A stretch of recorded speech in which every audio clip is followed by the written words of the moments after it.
Hey everybody, welcome back to Mixing Music Analog and mixingmusicanalog.com, and here on my YouTube channel. And this video wasn't even going to be a video, to be honest.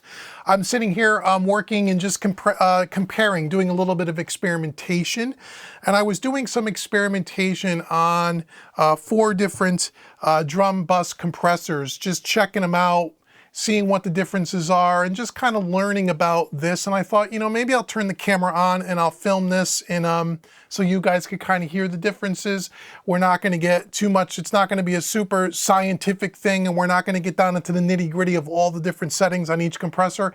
I just wanted to kind of listen for myself, and I thought it might be interesting to you guys, so that's what we're going to do in this video. So if you like what you see here today, make sure you like, share, and subscribe.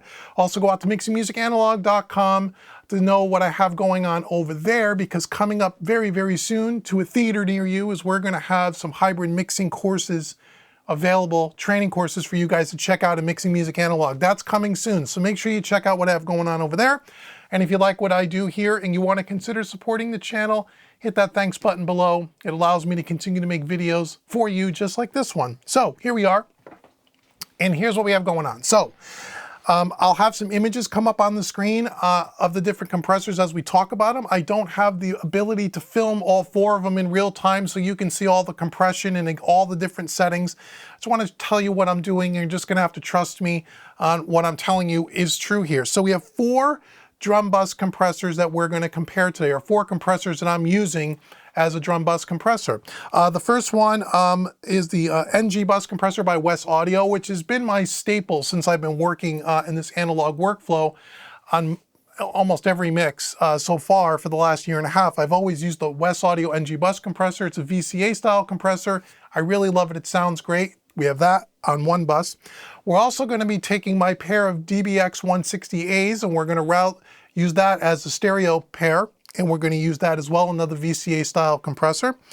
We're also going to route our drums to a pair of Distressors, which I have in the rack over there as well. And then lastly, I have a pair of V3As by Audioscape, the LA3A in the 500 series rack. That's what we're going to do. So basically what I have set up over here, if we come into Studio One, you'll see, we have a drum kit down here in the brown tracks. We have a kick and a kick sample, a snare top, a snare sample, and a snare bottom, hi-hats, a rack tom, a floor tom, and an overheads. Everything else beyond that, parallel tracks, don't worry about those. Those are turned down and muted. And we have bass and 2 guitars, which we can play so we can have some context here. Each one of those drum kits is being routed down to a separate bus here on the origin. So on bus 1, 2, we have the NG bus compressor. On bus 3, 4 is the DBX 160 pair. Bus 5, 6 is the Distressors. Bus 7, 8 is the LA3 or the V3As by Audioscape. If you look here in Studio One, you'll see on my input side, I have these 4 sets of buses labeled. You can see them right next to the print track: NG bus, DBX 160, Distressor, and LA3.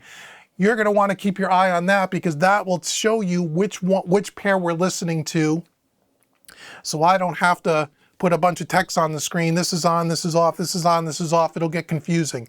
It'll just be easier for you guys to look at the meters. So I'll leave that up on the screen. And basically what I have here, I'm going to mute the bass and the guitars. And here's kind of our drum beat here. And right now we're going to be listening to, here's the one going to the NG bus compressor. Basically what I did is this. I set up all these compressors so they're compressing about 4 dB. They may tickle a little bit over 4 dB when he gets to a heavy snare roll. There's no other compression on any of the individual tracks. It's just EQ'd and kind of balanced. It's not, you know, a finished mix by any means. I just wanted to compare the sound of these compressors, and I was just playing around and experimenting. So they're all hitting about 4 dB of compression. They're all at about a 2-to-1 ratio. And the attack and release is slight. I tried to get them as close as possible. Some of these compressors don't have attack and release settings like the VA3 or like the DBX 160. Some of this stuff is done internally, but where they had attack and releases, I tried to set them up so the attack and the release time was relatively close, and I'm just listening kind of for the tone, if that makes any sense. So keep all that in mind as you're listening to these. And I tried to level match these so when we switch between them, the perceived volume in the room is the same. And we can use the meters here in Studio One to kind of see that. They're as close as I could get them. I'm sure I could get them a little bit closer, but this is what we got. So what we're going to do is we'll start off with the NG bus here. I'll play this a bit. And then what I'm going to do is I'm going to be able to switch right by cutting off, muting one and unmuting the other to the DBX 160, then to the Distressors, then to the VA3As. And that's just that. And you'll see the meters on the screen. So anyway, with no bass, no guitars, here's just the drums. Keep your eye on the input meters there in Studio One, and we can listen to these compressors, listen to the kick and snare in particular, because that's where it seems to be most obvious. And as I'm hearing differences here in the room, I'll share that with you. Okay, shut up now. Let's play some audio. Here we go. We have the NG Bus Compressor by Wes Audio first.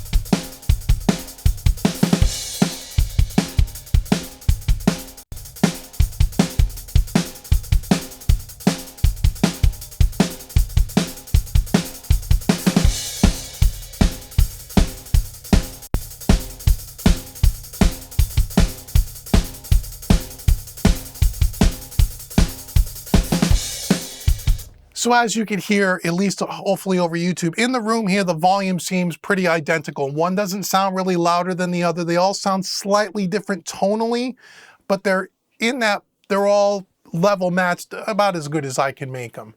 Let me go back to the beginning of this loop. So let's start with this again, with this Wes Audio one. Give myself a little more volume here in the room, and I'll try to maybe tell you what I hear between these here. Here we go.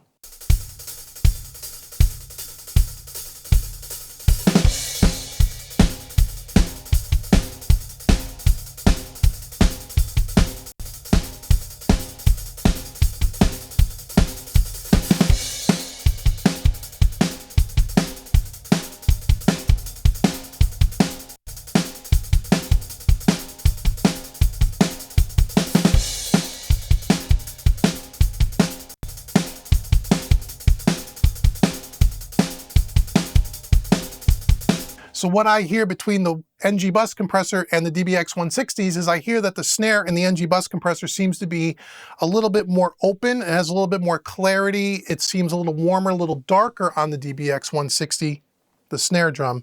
The kick sounds pretty close to me.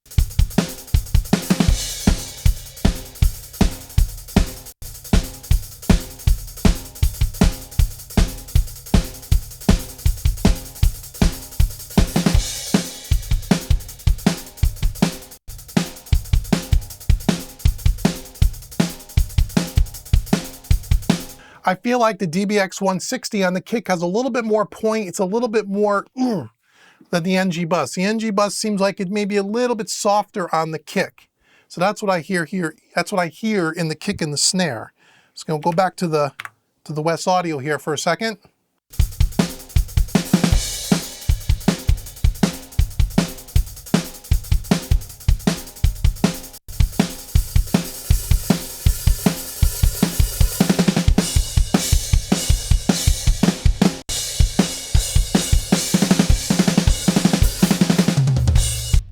Okay, that's the Wes Audio versus the DBX 160. Let's go to the DBX 160 versus the Distressor. We'll start with the DBX 160.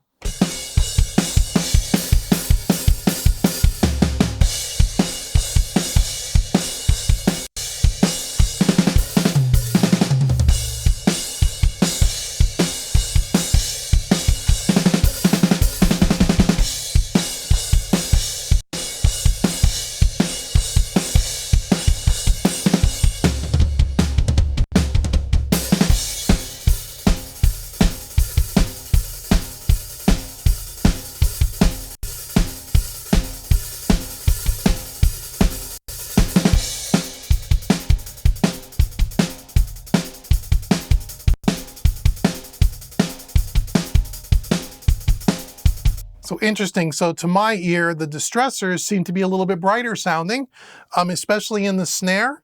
I still think the DBX 160 has a little bit more girth on the kick, a little bit more thickness around the kick drum.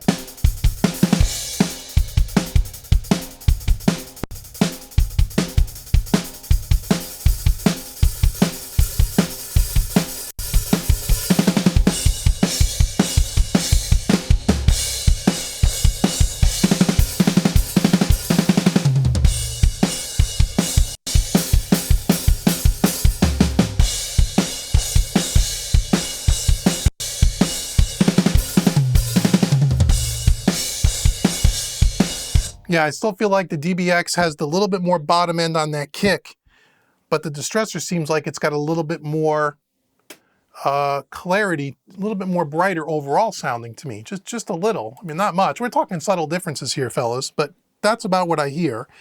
Let's go from the Distressor to the LA3s, or the VA3, which is the Audioscape's 500 series of the LA3A.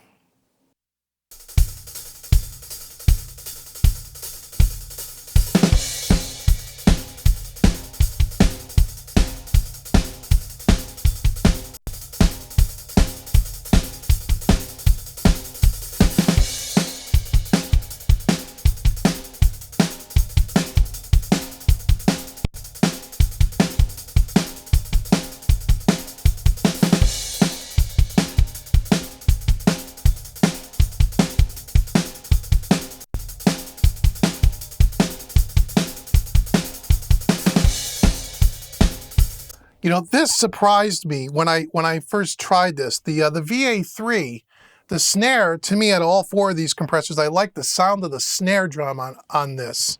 And again, it sounds a little bit more, I don't know if the word's natural, maybe it's a little bit more clarity overall than the Distressor.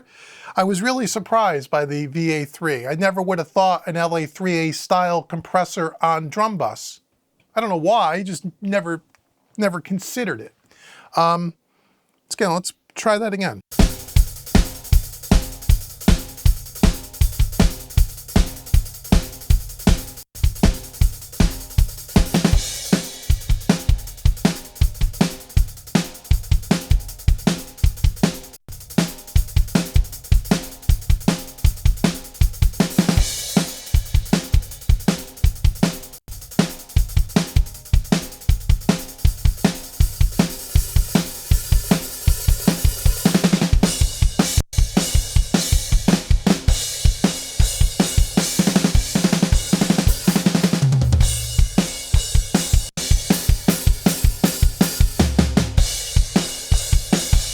I like that. I like those LA3s a lot.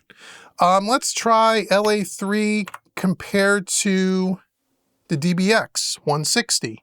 So we'll start with LA3 and then we'll switch to DBX. Here's LA3.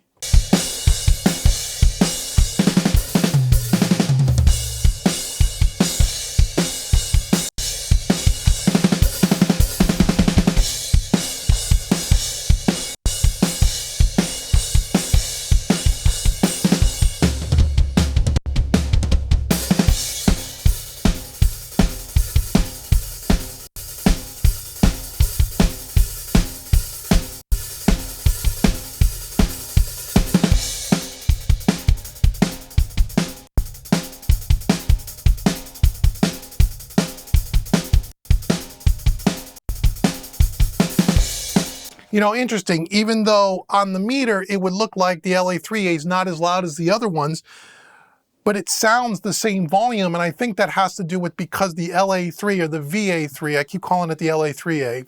I apologize to Audioscape, it's the VA3. V3A is what it's called. The V3A has a brighter EQ curve to me. So if you turned it up even louder to kind of match it on the meter, with just the perceived volume would be louder. But that's interesting.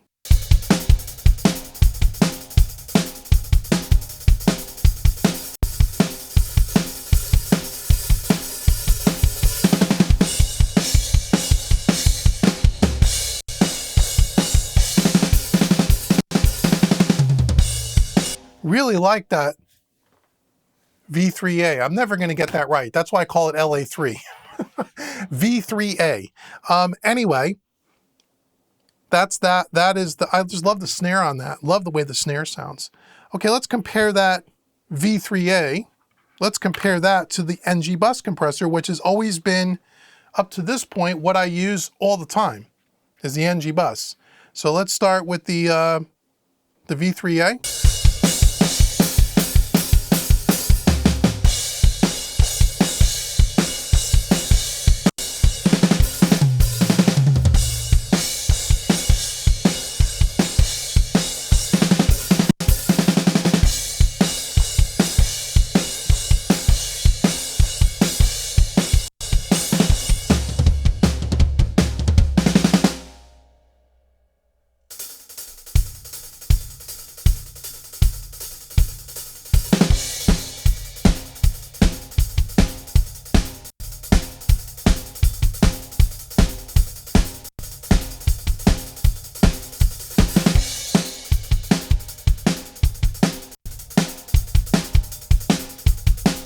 I gotta tell you, I like that V3A even better than the NG bus compressor. Now, on the NG bus compressor, there's also, and all these compressors have some different settings, but on the NG bus in particular, which I'm not using, you can see here on the screen, is they have the total harmonic distortion, which I'm not using any of that.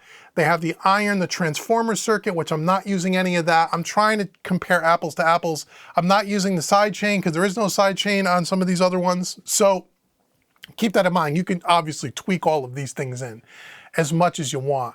Now, if I add a little bit of the transformer to the West Audio, only because there's transformers in the V3A, let's see what that does. Here's the NG bus with just the iron circuit or the transformer circuit.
So when I added the iron circuit, the transformer circuit to the NG bus compressor, it gets a little bit closer to the sound of that V3A. But I still feel like the V3A, I just like what it does to the snare. So this is interesting. This is something that, I tell people, that ask me about this stuff, getting into hardware for the first time, or even when you're doing this in the box and you're working with plugins and you get some new tools, right? Whether it's hardware, whether it's plugins. One of the things that you really want to do, and I try to schedule this in my monthly schedule as much as I can, just sitting down and just experimenting, not getting too technical, not getting too crazy, not to make it too big of a science project, but simply just patching things in like this and saying, what are the differences in sound between these four compressors on a drum bus? Is there that much of a difference between all of them? No, not really. Are they subtly different? Yes, they all sound a little different from each other. One track to another, you may want one on one particular song, and on another song, maybe the other one is a better fit. But I guess the lesson here is for people that are new, especially to working with hardware, but again, this applies to plugins as well, is we all do this. We all go out and buy a bunch of tools. We have a bunch of hardware, or even worse, if you got millions of plugins, and we never spend the time to really sit down and really learn that piece of equipment. whether it's software or hardware. And it's always a good idea to not only compare things, but to really learn how to use it. And where does that tool sound its best, and what elements of your mix, whether it's drums, guitars, bass, vocals, percussion, background vocals, keyboards, strings, what have you, where do these things sound their best? So when you're working on a mix, based on the sound that you're going for a particular element, you'll know, okay, that compressor sounds really good on this for this reason. And I think that's a really good idea. And so I thought I would bring that to you today. Again, it's not dialed in exactly, it's not absolutely perfect, but it's about the same amount of compression, about the same kind of attack and release. I just wanted to hear the difference between these four on a drum bus and just say, what are the differences? And I gotta say, I'm surprised by the Audioscape V3As, the LA3A clones. I'm really surprised. I usually use those on electric guitars typically, and they sound great on electric guitars. I never tried them on a drum bus before, and I think those are interesting. So now I kind of know, you want that nice kind of bright kind of snare. That sounds really good. The DBX 160A sounds good as well, but the snare is darker sounding to me, but it's got a little bit more point on the kick.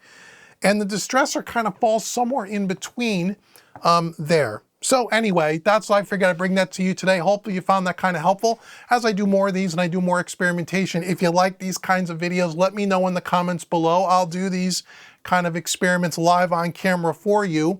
And then over time, I'm going to take just a single compressor and I'm going to, and I'll bring it to you if you'd like.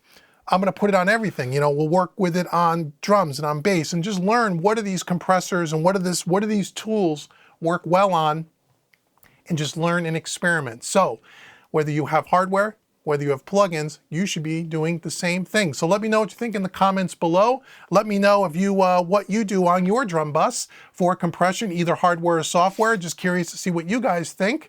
Again, like, share, subscribe.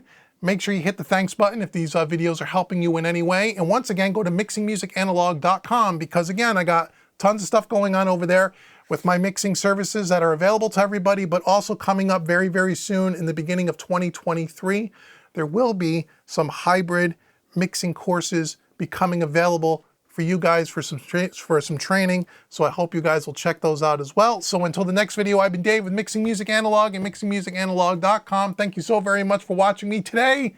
I'll see you guys really soon. Take care, everybody.